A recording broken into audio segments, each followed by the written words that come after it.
The dusk of a November day was falling fast when John Aylsford came out of his lodging in the cobbled street and started to walk briskly along the road which led eastwards by the shore of the bay. He had been at work while the daylight served him, and now, when the gathering darkness weaned him from his easel, he was accustomed to go out for air and exercise and cover half a dozen miles before he returned to his solitary supper. Tonight there were but few folk abroad, and those scudded along before the strong southwesterly gale which had roared and raged all day, or, leaning forward, beat their way against it. No fishing boats had put forth on that maddened sea, but had lain moored behind the quay wall, tossing uneasily with the backwash of the great breakers that swept by the pier head. The tide was low now, and they rested on the sandy beach, black blots against the smooth, wet surface which somberly reflected the last flames in the west. The sun had gone down in a rack of broken and flying clouds, angry and menacing with promise of a wild night to come. For many days past, at this hour John Aylsford had started eastwards for his tramp along the rough coast road by the bay. The last high tide had swept shingle and sand over sections of it, and fragments of seaweed, driven by the wind, bowled along the ruts. The heavy boom of the breakers sounded sullenly in the dusk, and white towers of foam appearing and disappearing showed how high they leaped over the reefs of rock beyond the headland. For half a mile or so, slanting himself against the gale, he pursued this road, then turned up a narrow, muddy lane sunk deep between the banks on either side of it. It ran steeply uphill, dipped down again, and joined the main road inland. Having arrived at the junction, John Aylsford went eastwards no more, but turned his steps to the west, arriving, half an hour after he had set out, on the top of the hill above the village he had quitted, though 5 minutes' ascent would have taken him from his lodgings to the spot where he now stood looking down on the scattered lights below him. The wind had blown all wayfarers indoors, and now in front of him the road that crossed this high and desolate tableland, sprinkled here and there with lonely cottages and solitary farms, lay empty and grayly glimmering in the wind-swept darkness, not more than faintly visible. Many times during this past month had John Aylsford made this long detour, starting eastwards from the village and coming back by a wide circuit, and now, as on these other occasions, he paused in the black shelter of the hedge through which the wind hissed and whistled, crouching there in the shadow as if to make sure that none had followed him, and that the road in front lay void of passengers, for he had no mind to be observed by any on these journeyings. And as he paused, he let his hate blaze up, warming him for the work the accomplishment of which alone could enable him to recapture any peace or profit from life. Tonight he was determined to release himself from the millstone which for so many years had hung round his neck, drowning him in bitter waters. From long brooding over the idea of the deed, he had quite ceased to feel any horror of it. The death of that drunken slut was not a matter for qualms or uneasiness. The world would be well rid of her, and he more than well. No spark of tenderness for the handsome fisher girl who once had been his model and for 20 years had been his wife pierced the blackness of his purpose. Just here it was that he had seen her first when on a summer holiday he had lodged with a couple of friends in the farmhouse towards which his way now lay. She was coming up the hill with the late sunset gilding her face, and breathing quickly from the ascent, had leaned on the wall close by with a smile and a glance for the young man. She had sat to him, and the autumn brought the sequel to the summer in his marriage. He had bought from her uncle the little farmhouse where he had lodged, adding to its modest accommodation a studio and a bedroom above it. And there he had seen the flicker of what had never been love die out, and over the cold ashes of its embers the poisonous lichen of hatred spread fast. Early in their married life she had taken to drink, and had sunk into a degradation of soul and body that seemed bottomless, dragging him with her, down and down, in the grip of a force that was hardly human in its malignity. Often during the wretched years that followed, he had tried to leave her. He had offered to settle the farm on her and make adequate provision for her, but she had clung to the possession of him, not, it would seem, from any affection for him, but for a reason exactly opposite, namely, that her hatred of him fed and glutted itself on the sight of his ruin. It was as if, in obedience to some hellish power, she set herself to spoil his life, his powers, his possibilities, by tying him to herself, and by the aid of that power, so sometimes he had thought, she enforced her will on him. For, plan as he might to cut the whole dreadful business and leave the wreck behind him, he had never been able to consolidate his resolve into action. There, but a few miles away, was the station from which ran the train that would bear him out of this ancient western kingdom, where the beliefs in spells and superstitions grew rank as the herbage in that soft, enervating air, and set him in the dry, hard light of cities. The way lay open, but he could not take it. Something unseen and potent, of grim inflexibility, held him back. He had passed no one on his way here, and satisfied now that in the darkness he could proceed without fear of being recognized if a chance wayfarer came from the direction in which he was going, he left the shelter of the hedge and struck out into the stormy sea of that stupendous gale. Even as a man in the grip of imminent death sees his past life spread itself out in front of him for his final survey before the book is closed, so now, on the brink of the new life from which the deed on which he was determined alone separated him, John Aylsford, as he battled his advance through this great tempest, turned over page after page of his own wretched chronicles, feeling already strangely detached from them. It was as if he read the sordid and enslaved annals of another, wondering at them, half pitying, half despising him who had allowed himself to be bound so long in this ruinous noose. Yes, it had been just that, a noose drawn ever tighter round his neck, while he choked and struggled all unavailingly. But there was another noose which should very soon now be drawn rapidly and finally tight, and the drawing of that in his own strong hands would free him. As he dwelt on that for a moment, his fingers stroked and patted the hank of whipcord that lay white and tough in his pocket. A noose, a knot drawn quickly taut, and he would have paid her back with justice and swifter mercy for the long strangling which he had suffered. Voluntarily and eagerly at the beginning had he allowed her to slip the noose about him, for Ellen Trenair's beauty in those days, so long past and so everlastingly regretted, had been enough to ensnare a man. He had been warned at the time, by hint and half-spoken suggestion, that it was ill for a man to mate with a girl of that dark and ill-famed family, or for a woman to wed a boy in whose veins ran the blood of Jonas Trenair, once Methodist preacher, who learned on one All Hallows Eve a darker gospel than he had ever preached before. What had happened to the girls who had married into that dwindling family, now all but extinct? One, before her marriage was a year old, had gone off her head, and now, a withered and ancient crone, mowed and gibbered about the streets of the village, picking garbage from the gutter and munching it in her toothless jaws. Another, Ellen's own mother, had been found hanging from the banister of her stairs, stark and grim.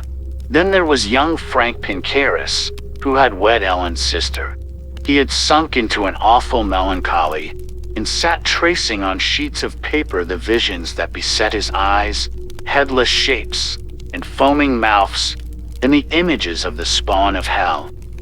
John Aylsford, in those early days, had laughed to scorn these old wife tales of spells and sorceries. They belonged to ages long past, whereas fair Ellen Trenair was of the lovely present, and had lit desire in his heart which she alone could assuage. He had no use, in the brightness of her eye, for such shadows and superstitions. Her beams dispelled them. Bitter and black as midnight had his enlightenment been, darkening through dubious dusks till the murk of the pit itself enveloped him. His laughter at the notion that in this 20th century spells and sorceries could survive grew silent on his lips.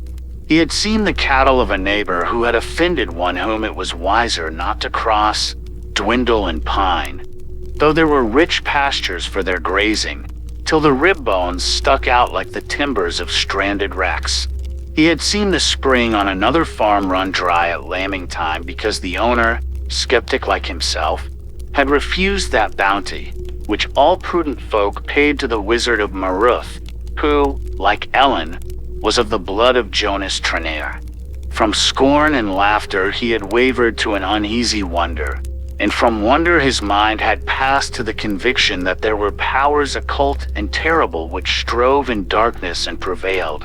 Secrets and spells that could send disease on man and beast, dark incantations, known to few, which could maim and cripple, and of these few his wife was one.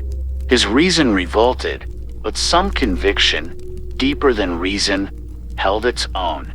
To such a view it seemed that the deed he contemplated was no crime, but rather an act of obedience to the ordinance, "Thou shalt not suffer a witch to live." And the sense of detachment was over that, even as over the memories that oozed up in his mind. Somebody, not he, who had planned everything very carefully, was in the next hour going to put an end to his bondage. So the years had passed, he floundering ever deeper in the slough into which he was plunged, out of which while she lived he could never emerge. For the last year, she, wearying of his perpetual presence at the farm, had allowed him to take a lodging in the village.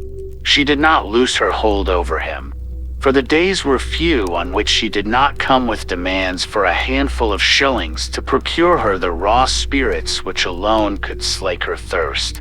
Sometimes as he sat at work there in the north room looking on to the small garden yard, she would come lurching up the path, with her bloated crimson face set on the withered neck, and tap at his window with fingers shriveled like birds' claws.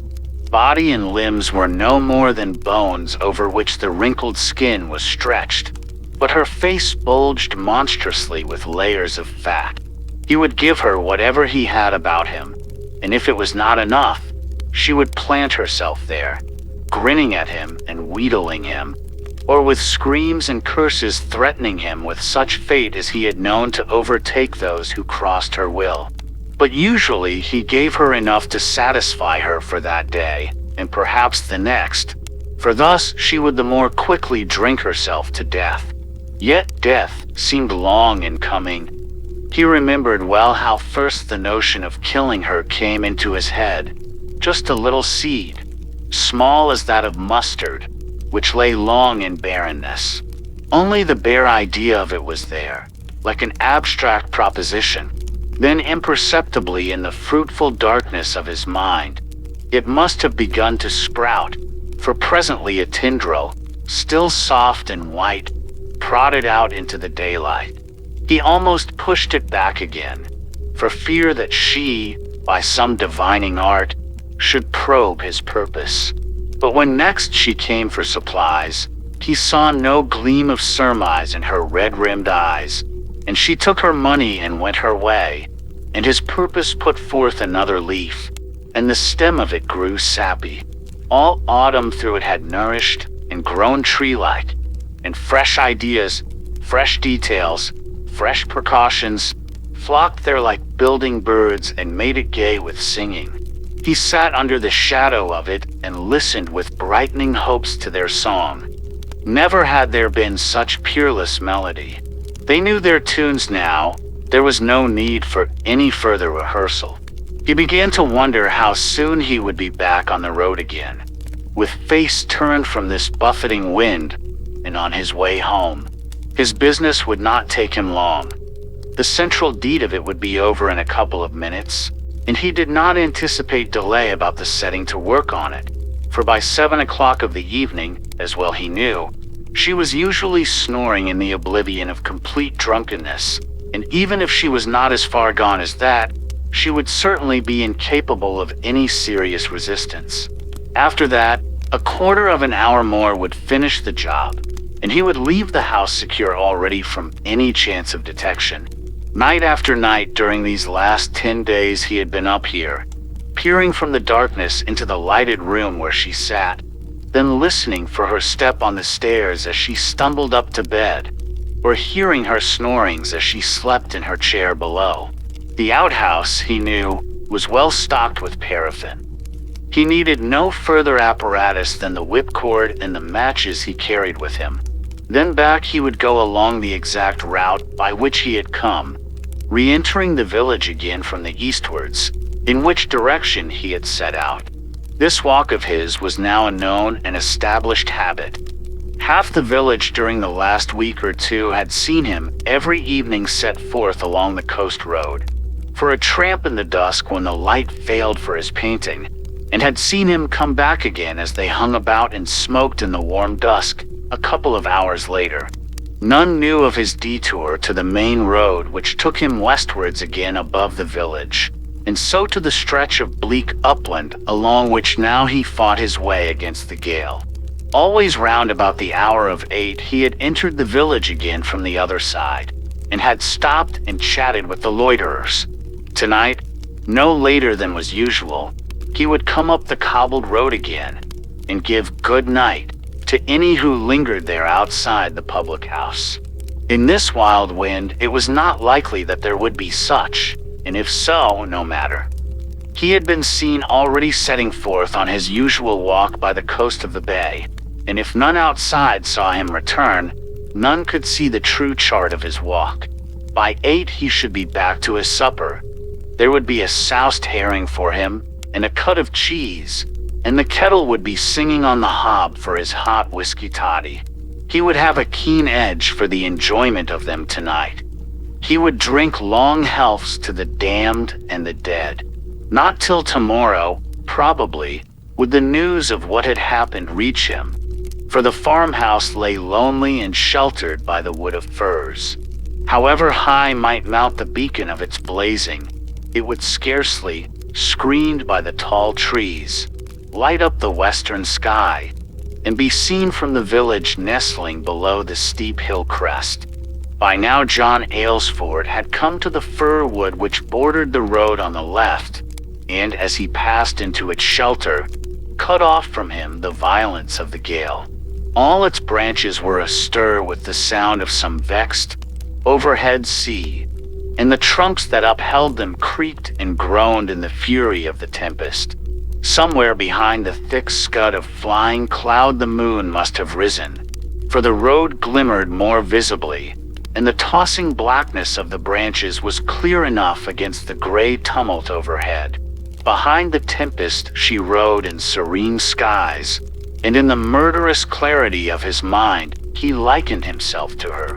Just for half an hour more he would still grope and scheme and achieve in this hurly-burly, and then, like a balloon released, soar through the clouds and find serenity. A couple of 100 yards now would take him round the corner of the wood. From there the miry lane led from the high road to the farm.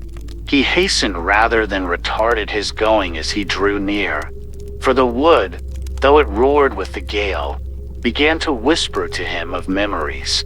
Often in that summer before his marriage had he strayed out at dusk into it, certain that before he had gone many paces he would see a shadow flitting towards him through the firs, or hear the crack of dry twigs in the stillness.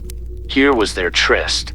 She would come up from the village with the excuse of bringing fish to the farmhouse, after the boats had come in, and deserting the high road make a short cut through the wood. Like some distant blink of lightning the memory of those evenings quivered distantly on his mind, and he quickened his step. The years that followed had killed and buried those recollections. But who knew what stirring of corpses and dry bones might not yet come to them if he lingered there? He fingered the whipcord in his pocket and launched out, beyond the trees, into the full fury of the gale. The farmhouse was near now and in full view, a black blot against the clouds. A beam of light shone from an uncurtained window on the ground floor, and the rest was dark. Even thus had he seen it for many nights past, and well knew what sight would greet him as he stole up nearer. And even so it was tonight, for there she sat in the studio he had built, betwixt table and fireplace with the bottle near her, and her withered hands stretched out to the blaze, and the huge, bloated face swaying on her shoulders. Beside her tonight were the wrecked remains of a chair, and the first sight that he caught of her was to show her feeding the fire with the broken pieces of it. It had been too troublesome to bring fresh logs from the store of wood. To break up a chair was the easier task. She stirred and sat more upright, then reached out for the bottle that stood beside her and drank from the mouth of it. She drank and licked her lips and drank again, and staggered to her feet, tripping on the edge of the hearthrug. For the moment that seemed to anger her, and with clenched teeth and pointing fingers she mumbled at it. Then once more she drank, and lurching forward, took the lamp from the table. With it in her hand, she shuffled to the door, and the room was left to the flickering firelight. A moment afterwards, the bedroom window above sprang into light, an oblong of bright illumination. As soon as that appeared, he crept round the house to the door. He gently turned the handle of it and found it unlocked. Inside was a small passage entrance, on the left of which ascended the stairs to the bedroom above the studio. All was silent there, but from where he stood he could see that the door into the bedroom was open, for a shaft of light from the lamp she had carried up with her was shed on to the landing there. Everything was smoothing itself out to render his course most easy. Even the gale was his friend, for it would be bellows for the fire. He slipped off his shoes, leaving them on the mat, and drew the whipcord from his pocket. He made a noose in it and began to ascend the stairs. They were well built of seasoned oak, and no creak betrayed his advancing footfall. At the top he paused, listening for any stir of movement within, but there was nothing to be heard but the sound of heavy breathing from the bed that lay to the left of the door and out of sight. She had thrown herself down there, he guessed, without undressing, leaving the lamp to burn itself out. He could see it through the open door already beginning to flicker. On the wall behind it were a couple of watercolors, pictures of his own, one of the little walled garden by the farm, the other of the pine wood of their tryst. Well he remembered painting them. She would sit by him as he worked with prattle and singing. He looked at them now quite detachedly. They seemed to him wonderfully good, and he envied the artist that fresh, clean skill. Perhaps he would take them down presently and carry them away with him. Very softly now he advanced into the room, and looking round the corner of the door, he saw her, sprawling and fully dressed on the broad bed. She lay on her back, eyes closed and mouth open. Her dull gray hair spread over the pillow. Evidently she had not made the bed that day, for she lay stretched on the crumpled back-turned blankets. A hairbrush was on the floor beside her. It seemed to have fallen from her hand. He moved quickly towards her. He put on his shoes again when he came to the foot of the stairs, carrying the lamp with him and the two pictures which he had taken down from the wall, and went into the studio. He set the lamp on the table and drew down the blinds, and his eye fell on the half-empty whiskey bottle from which he had seen her drinking. Though his hand was quite steady and his mind composed and tranquil, there was yet at the back of it some impression that was slowly developing, and a good dose of spirits would no doubt expunge that. He drank half a tumbler of it raw and undiluted, and though it seemed no more than water in his mouth, he soon felt that it was doing its work and sponging away from his mind the picture that had been outlining itself there. In a couple of minutes he was quite himself again, and could afford to wonder and laugh at the illusion, for it was no less than that which had been gaining on him. For though he could distinctly remember drawing the noose tight and seeing the face grow black and struggling with the convulsive movements of those withered limbs that soon lay quiet again, there had sprung up in his mind some unaccountable impression that what he had left there huddled on the bed was not just the bundle of withered limbs and strangled neck, but the body of a young girl, smooth of skin and golden of hair, with mouth that smiled drowsily. She had been asleep when he came in, and now was half awake and was stirring and stretching herself.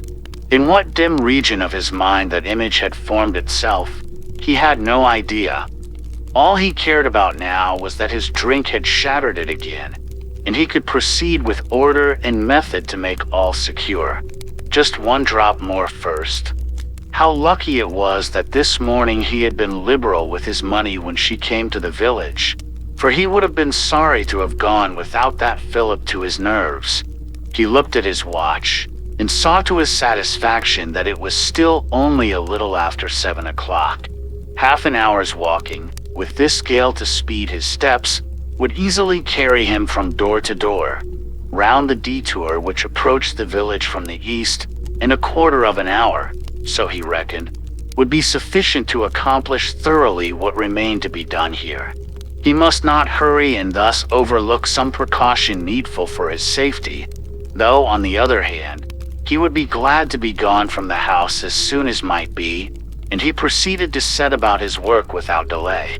There was brushwood and fire kindling to be brought in from the woodshed in the yard, and he made 3 journeys, returning each time with his arms full, before he had brought in what he judged to be sufficient. Most of this he piled in a loose heap in the studio. With the rest he ascended once more to the bedroom above, and made a heap of it there in the middle of the floor. He took the curtains down from the windows, for they would make a fine wick for the paraffin, and stuffed them into the pile. Before he left, he looked once more at what lay on the bed, and marveled at the illusion which the whiskey had dispelled. And as he looked, the sense that he was free-mounted and bubbled in his head. The thing seemed scarcely human at all. It was a monster from which he had delivered himself, and now, with the thought of that to warm him, he was no longer eager to get through with his work and be gone, for it was all part of that act of riddance which he had accomplished, and he gloried in it. Soon, when all was ready, he would come back once more and soak the fuel and set light to it, and purge with fire the corruption that lay humped on the bed. The fury of the gale had increased with nightfall, and as he went downstairs again he heard the rattle of loosened tiles on the roof, and the crash as they shattered themselves on the cobbles of the yard. At that a sudden misgiving made his breath to catch in his throat, as he pictured to himself some maniac blast falling on the house and crashing in the walls that now trembled and shuddered. Supposing the whole house fell, even if he escaped with his life from the toppling ruin, what would his life be worth? There would be search made in the fallen debris to find the body of her who lay strangled with the whipcord round her neck, and he pictured to himself the slow, relentless march of justice. He had bought whipcord only yesterday at a shop in the village, insisting on its strength and toughness. Would it be wiser now, this moment, to untie the noose and take it back with him, or add it to his brushwood? He paused on the staircase, pondering that, but his flesh quaked at the thought, and master of himself though he had been during those few struggling minutes, he distrusted his power of making himself handle once more that which could struggle no longer. But even as he tried to screw his courage to the point, the violence of the squall passed, and the shuddering house braced itself again. He need not fear that. The gale was his friend that would blow on the flames, not his enemy. The blasts that trumpeted overhead were the voices of the allies who had come to aid him. All was arranged then upstairs for the pouring of the paraffin and the lighting of the pyre. It remained but to make similar dispositions in the studio. He would stay to feed the flames till they raged beyond all power of extinction. And now he began to plan the line of his retreat. There were two doors in the studio, one by the fireplace which opened onto the little garden. The other gave into the passage entrance from which mounted the stairs, and so to the door through which he had come into the house. He decided to use the garden door for his exit, but when he came to open it, he found that the key was stiff in the rusty lock and did not yield to his efforts. There was no use in wasting time over that. It made no difference through which door he finally emerged, and he began piling up his heap of wood at that end of the room. The lamp was burning low, but the fire, which only so few minutes ago she had fed with a broken chair, shone brightly, and a flaming ember from it would serve to set light to his conflagration. There was a straw mat in front of it, which would make fine kindling, and with these two fires, one in the bedroom upstairs and the other here, there would be no mistake about the incineration of the house and all that it contained. His own crime, if crime it was, would perish too, and all evidence thereof, victim and whipcord, in the very walls of the house of sin and hate. It was a great deed and a fine adventure, and as the liquor he had drunk began to circulate more buoyantly through his veins, he gloried at the thought of the approaching consummation. He would slip out of the sordid tragedy of his past life. As from a discarded garment that he threw into the bonfire he would soon kindle. Vol was ready now for the soaking of the fuel he had piled with the paraffin, and he went out to the shed in the yard where the barrel stood. A big tin ewer stood beside it, which he filled and carried indoors.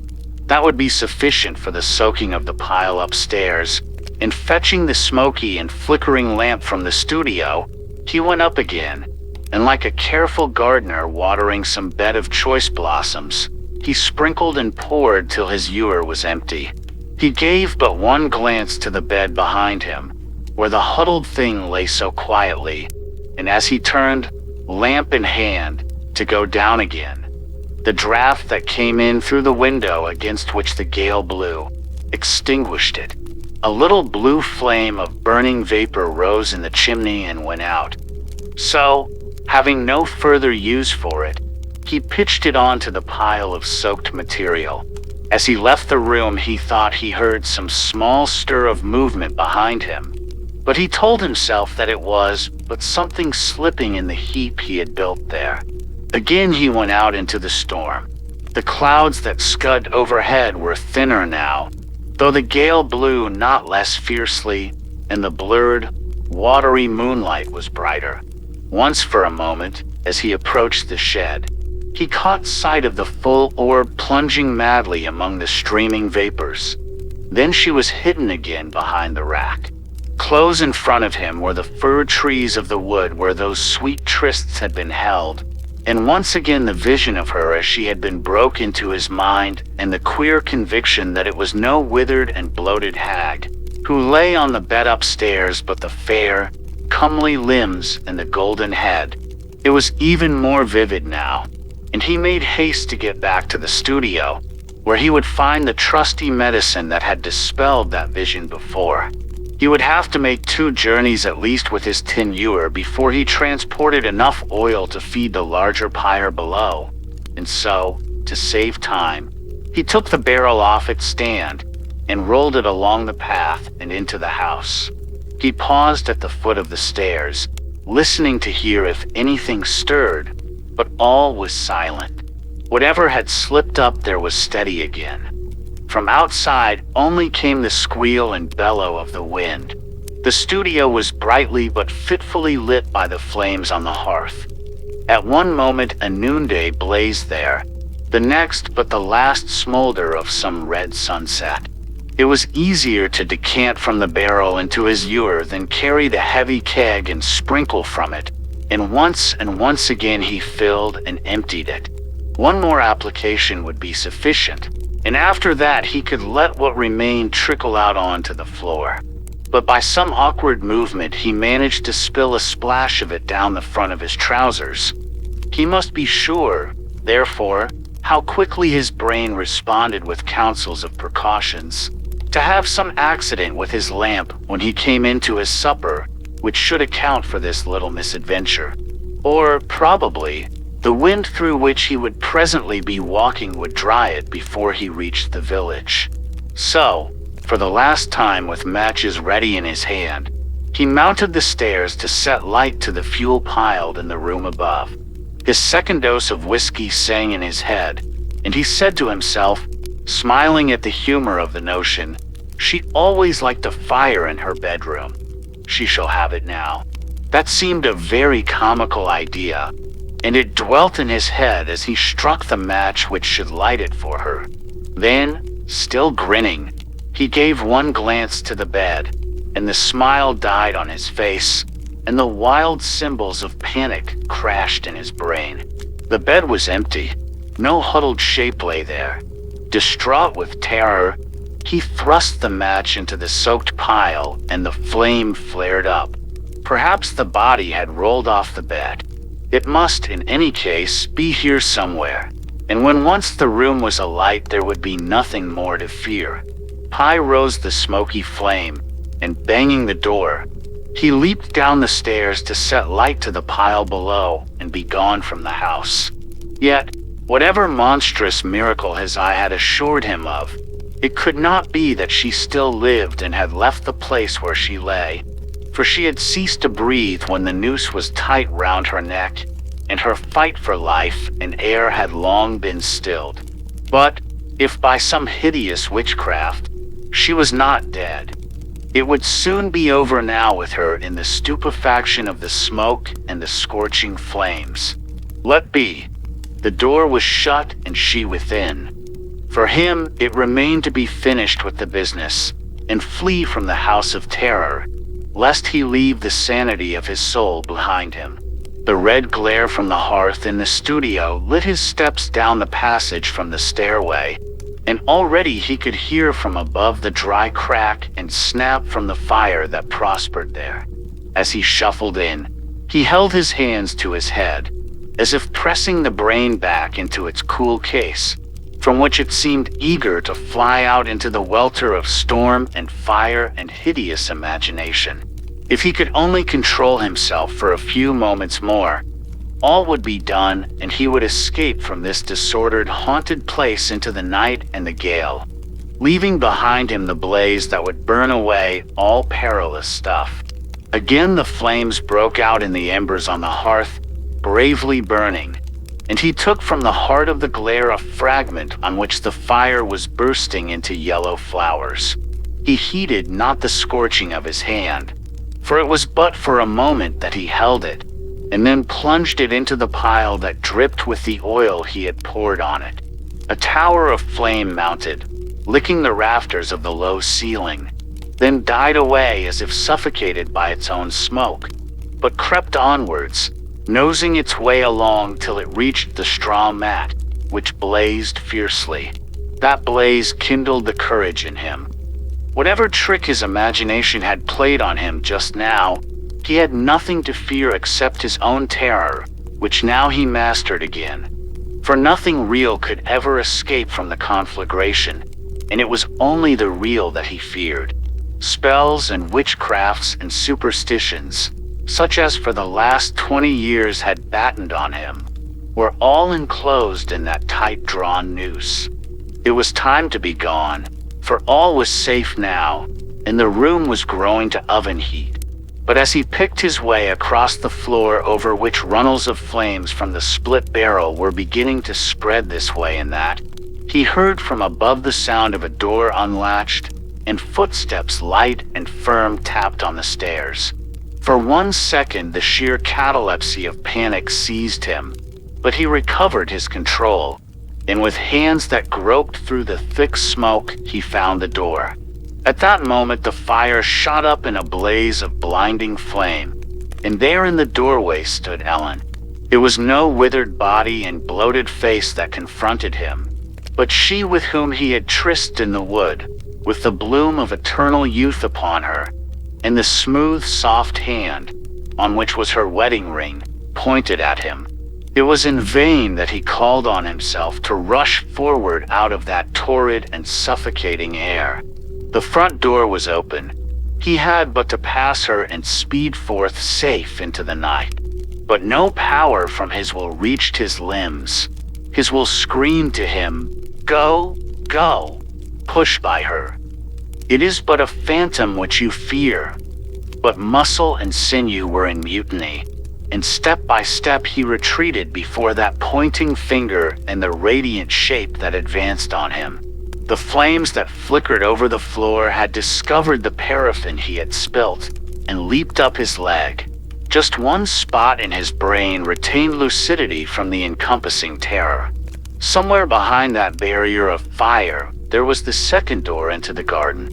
He had but cursorily attempted to unlock its rusty wards. Now, surely, the knowledge that there alone was escape would give strength to his hand. He leaped backwards through the flames, still with eyes fixed on her who ever advanced in time with his retreat, and turning, wrestled and strove with the key. Something snapped in his hand, and there still in the keyhole was the bare shaft. Holding his breath, for the heat scorched his throat, he groped towards where he knew was the window through which he had first seen her that night. The flames licked fiercely round it, but there, beneath his hand, was the hasp, and he threw it open. At that the wind poured in as through the nozzle of applied bellows, and death rose high and bright around him.